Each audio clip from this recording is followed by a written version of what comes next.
আজি আমি ক্লাস 6 ৰ সংখ্যা গঠন লেসনটোত থকা মোটামুটি হিসাব বা অনুমানিক হিসাব ইংলিশত কোৱা হয় ৰাউন্ড অফ বা এস্টিমেটস মানে মোটামুটি যোগ বিয়োগ পূৰণ এখিনি কেনেকৈ কৰা হয় জানো আহা কেতিয়াবা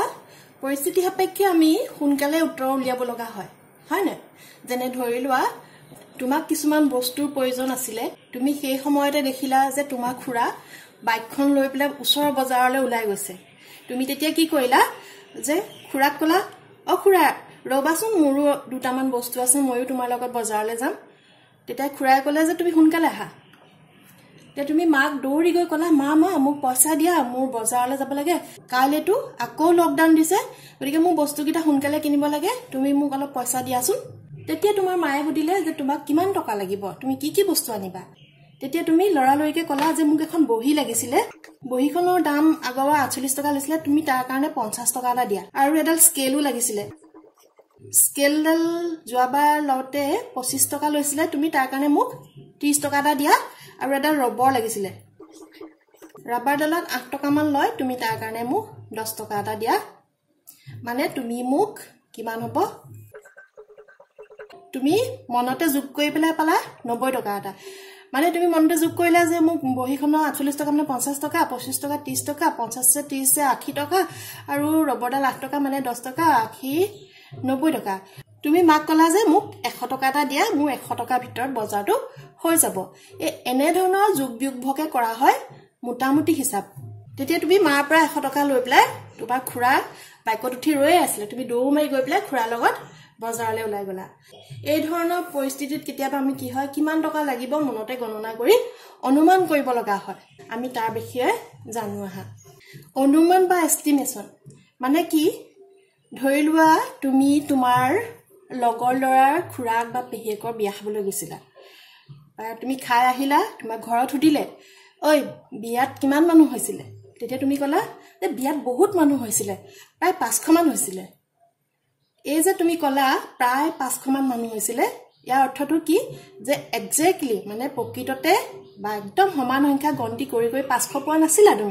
তুমি এটা উচ্চৰ পাজৰ হিসাব কৈছিলা হয় না তাৰমানে 500 উচ্চৰাচৰি মানুহ হে বিয়াখনত তুমি দেখিছিলা বুজি পালানে অনুমান মানে কি আমি কেতিয়াবা নিজৰ দৈনন্দিন জীৱনত এনে কিছুমান সংখ্যা আমি অনুমান কৰি লওঁ তাৰমানে অনুমানিক মান মানে অনুমানিক হিসাব মানে অলপ ধৰিব পাৰিছানে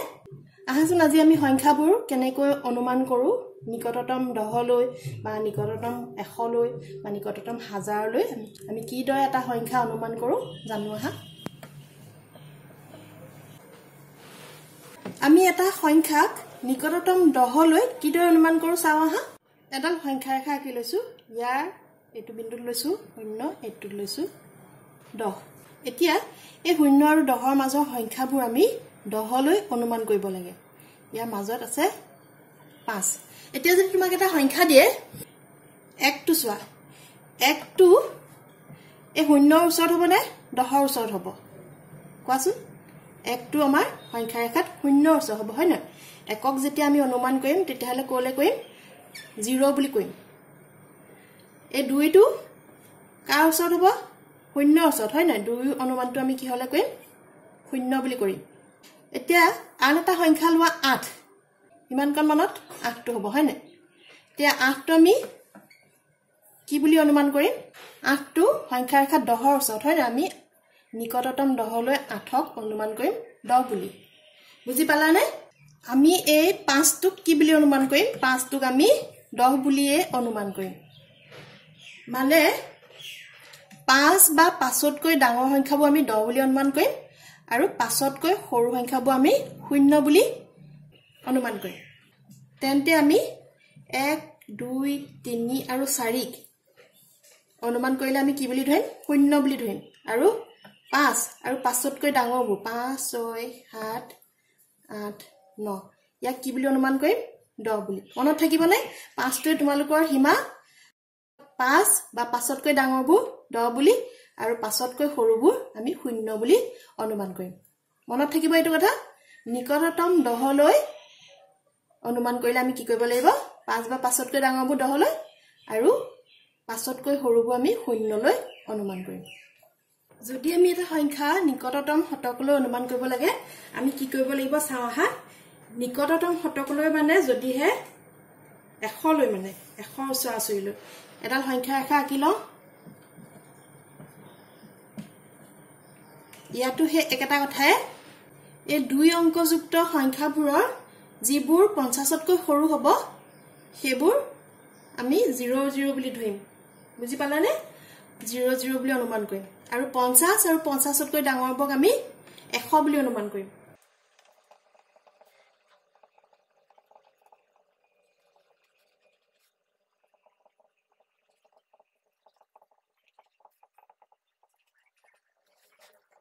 আমি কি কৰিম দুই অংকযুক্ত সংখ্যাত যদি সংখ্যাটো 50 তকৈ সৰু হয় তেতিয়াহলে আমি তাক 00 বুলি অনুমান কৰিম আৰু সংখ্যাটো 50 বা 50 তকৈ যদি ডাঙৰ হয় তেতিয়াহলে তাক আমি অনুমান কৰিম 100 বুলি যেনে ধৰি লোৱা 35 টো 50 তকৈ সৰু নে ডাঙৰ সৰু হয় হয় না 35 টো 50 তকৈ সৰু গতিকে 35 টোক আমি কি বুলি অনুমান কৰিম 00 বুলি অনুমান কৰিম যেতিয়া তোমালোকক কব যে নিকটতম শতকলৈ অনুমান কৰা বুজি পালা নহয় একক দশক শতক চিনি পোৱা নহয় তোমাক এটা সংখ্যা দিয়া আছে 2 3 5 এতিয়া যদি কয় যে নিকটতম শতকলৈ অনুমান কৰা এতিয়া ইয়াত চাব লাগিব এই 35 টো 50 তকৈ সৰু গতিকে আমি নিকটতম শতকলৈ অনুমান কৰিলে কি বুলি কইম ইয়াক 200 বুলি কইম বুজি পালানে আকৌ যদি তোমাক কয় যে 50 ক তুমি নিকটতম শতকলৈ অনুমান কৰা 50 টো 50 ৰ সমান গতিকে আমি 50 ক শতকলৈ অনুমান কৰিলে কি বুলি কইম 100 বুলি অনুমান কৰিম বুজি পালা 50 তকৈ ডাঙৰ হোৱাৰ লগে লগে 100 হৈ যাব যদি তোমাক কয় যে 285 ক নিকটতম শতকলৈ অনুমান কৰা এতিয়া আমি কি কৰিম নিকটতম শতক মানে এই দুটা স্থান চাব লাগিব একক আৰু দশককে চাব লাগিব 85 টো এতিয়া চাবা 285 মানে কি 200 প্লাস 85 হয় না এতিয়া শতকলৈ নিব লাগে একক দশক হৈ আছে শতকলৈ নিব লাগে 85 টো 50 তকৈ ডাঙৰ হয় না 85 টো 50 তকৈ ডাঙৰ এটাকে 85 টো কা ওচৰলৈ যাব এই সংখ্যা খেদাল চোৱা 100 ওচৰলৈ যাব হয় না আমি 100 বুলি অনুমান কৰিম তেতিয়াহলে আমি 200 টোৰ লগত কি যোগ কৰিব লাগিব 200 যোগ 100 ইকুৱেল টু কিমান পাম 300 বুজি পালানে এটাকে 285 ৰ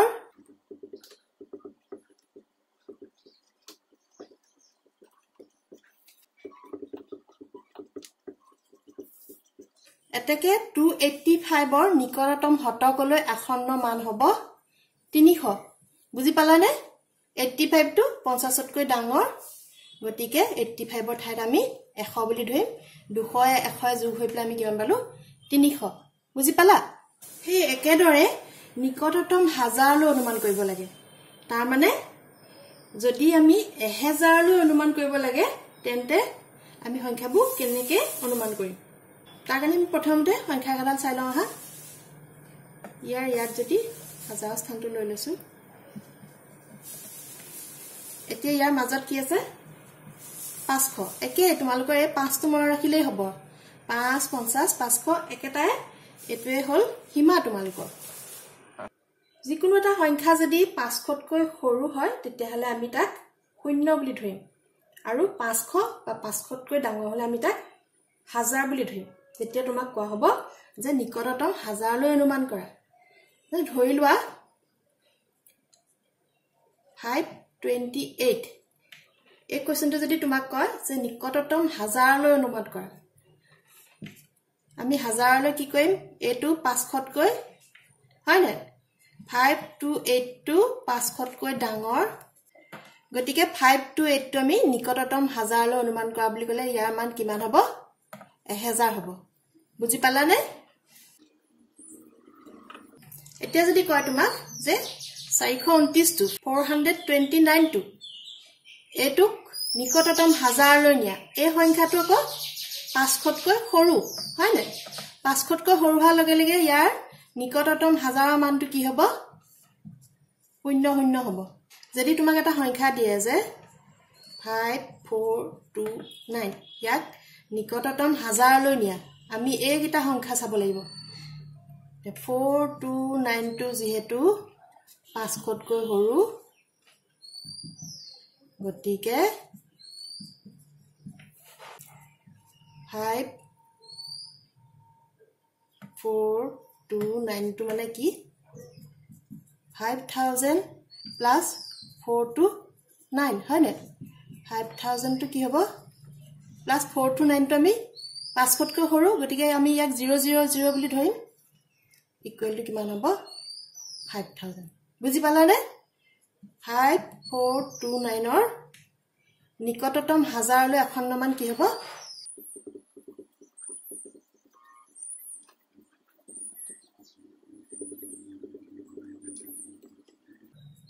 5000 বুজি পালানে ইয়া ওচৰৰ হাজাৰটোলৈ নিব লাগিব হাজাৰলৈ নিয়া বুলি কোৱাৰ লগে লগে তিনটা অংকৰ সংখ্যা কেইটা চাবা শতকলৈ নিলে এই দুটা সংখ্যাটো চাবা আৰু দশকলৈ নিলে এই প্ৰথম এটা সংখ্যাটো চাবা এতিয়া চাবা এই সংখ্যাটো চাবা 782 এইটো আমি একেটা সংখ্যাকে আমি নিকটতম দহলৈ নিকটতম শতকলৈ আৰু নিকটতম হাজাৰলৈ দিম এতিয়া চাবা 782 মানে কি 700 plus 80 plus 2 হয় নে এতিয়া নিকটতম দশকলৈ নিয়া বলে 782 নিকটতম দশকলৈ নিয়া দশকলৈ মানে 782 এই 2 টো চাব লাগিব হয় নে দশকলৈ নিবলৈ এই 2 টো পাছতকৈ সৰু হোৱাৰ লগে লগে কি হ'ব গতিকে কি হ'ব পাছতকৈ সৰু 2 টো কি হ'ব আমি কি হলো অনুমান কৰিম শূন্য বুলি গতিকে নিকটতম দহলৈ 782 ৰ অখণ্ডমান কি হ'ব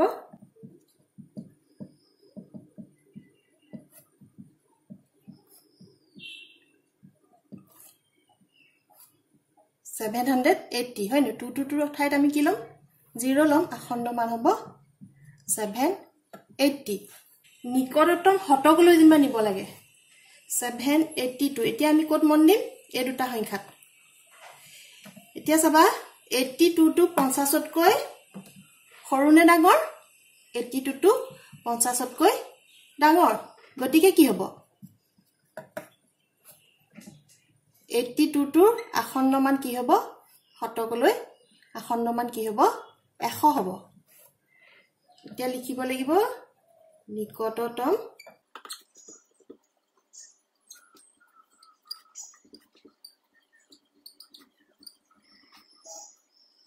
কিমান হ'ব 782 700 plus 82 হয় নে ইয়াত কি কৰিম 782 ৰ অখণ্ডমান কিমান 100 গতিকে এটো কিমান হ'ব 800 হ'ব গতিকে নিকটতম শতকলৈ 782 ৰ অখণ্ডমান কিমান হ'ব 782 অখণ্ডমান কিমান হ'ব 800 হ'ব এই একেটা সংখ্যাকে 782 ক নিকটতম হাজাৰলৈ নিব লাগে 782 সংখ্যাটো 500তকৈ সৰু নে ডাঙৰ এটো 500তকৈ ডাঙৰ হয় নে গতিকে কি হ'ব নিকটতম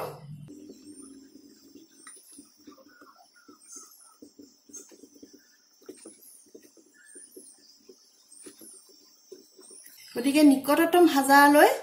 782 782 ৰ অখণ্ডমান কিমান হ'ব 500তকৈ ডাঙৰ হলে আমি ইয়াক কি বুলি ধৰিম 1000 বুলি ধৰিম গতিকে তোমালোকে বুজি পালানে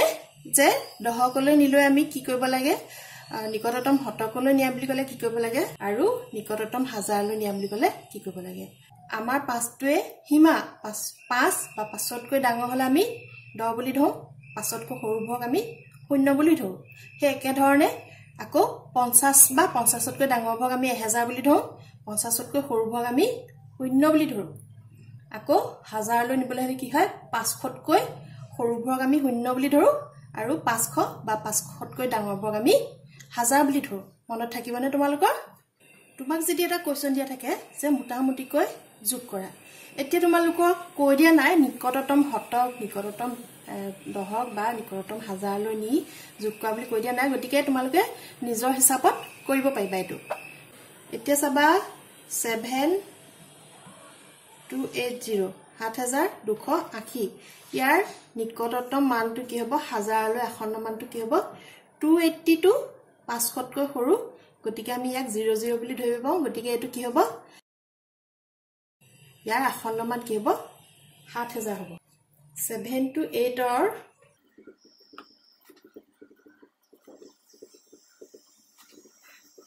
হাজাৰলৈ আসন্ন মান কিমান হ'ব 7000 হয় নে যেহেতু 282 500তকৈ সৰু হয় নে বুজি পালা নহয় আকৌ 39872 39872 হাজাৰলৈ আসন্ন মান কি হ'ব 872 এটো 500তকৈ সৰু নে ডাঙৰ ডাঙৰ হয় না গতিকে ইয়াক আমি কি বুলি ধৰিম 1000 বুলি ধৰিম 1000 বুলি ধৰাৰ লগে লগে 39000 লগত 1000 যোগ দিলে আমি কিমান পাম 40000 বুজি পালানে এটাতে যোগ কৰি দিয়া এটাতে যোগ কৰি দিয়া যোগ কৰিলে আমি কিমান পাম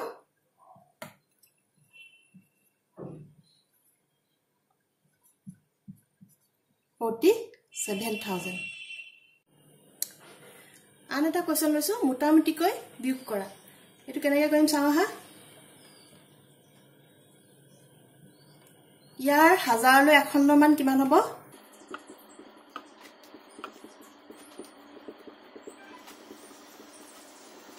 38925 হয় নে 38925 ৰ হাজাৰলৈ আসন্ন মান কি হ'ব মানে 1000 লৈ ৰাউন্ড অফ কৰিলে আমি কি হ'ব 925 এটো 500তকৈ সৰু নে ডাঙৰ এটো সংখ্যা 500তকৈ সৰু নে ডাঙৰ 500তকৈ ডাঙৰ গতিকে আমি 1000 টা 38 ৰ লগত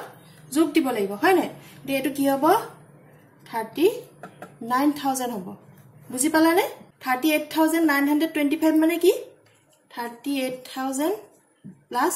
925 হয় নে 925 টো আকৌ 500তকৈ ডাঙৰ গতিকে 925 টো কি হ'ব 1000 হ'ব আসন্ন মানটো কে 38000 ৰ লগত আমি 1000 যোগ দিলে কিমান পাম 39000 আকৌ 23473 23473 হাজাৰলৈ আসন্ন মান কি হ'ব এতিয়া চাবা এই 473 এটো 500তকৈ সৰু নে ডাঙৰ 473 টো 500তকৈ সৰু গতিকে ইয়াৰ হাজাৰলৈ আসন্ন মান কি হ'ব 0 হ'ব গতিকে ইয়াৰ হাজাৰলৈ আসন্ন মানটো কিমান হ'ব আমি কিমান পাম 23000 হ'ব এতিয়া এটো পাই এটো বিয়োগ দি দিয়া কিমান হ'ব 000 টা গল 9 3 গলে 6 16000 গতিকে 38925 ৰ পৰা 23473 আমি মোটামুটিকৈ বিয়োগ দিলে কিমান পাম 16000 পাম আন এটা কোৱেশ্চন লৈছো মোটামুটিকৈ পূৰণ কৰা 316 পূৰণ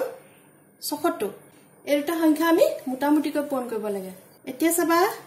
316 ৰ নিকটতম শতকলৈ আসন্ন মান কি হ'ব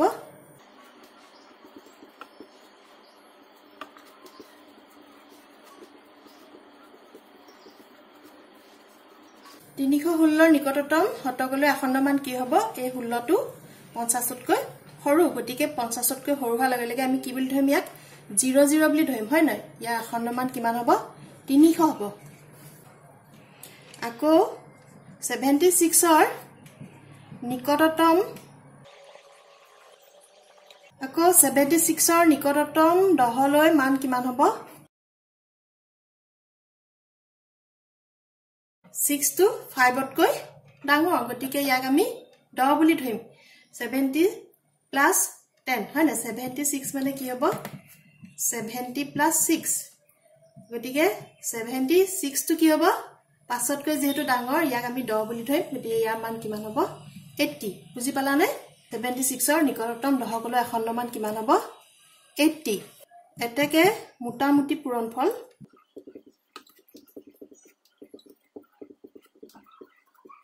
কাকাৰ মাজত কৰিব লাগিব 300 পূৰণ 80 গতিকে এটো পূৰণ কৰিবলৈ সহজ হৈ গ'ল 8 3 গুণ 24 আৰু লগতে ইয়াৰ শূন্যকেইটা ইয়াত লিখি দিলে হ'ব এই ধৰণে তোমালোকে পাঠত থকা মোটামুটি যোগ বিয়োগ পূৰণ এই অংককেইটা কৰি পেলাবা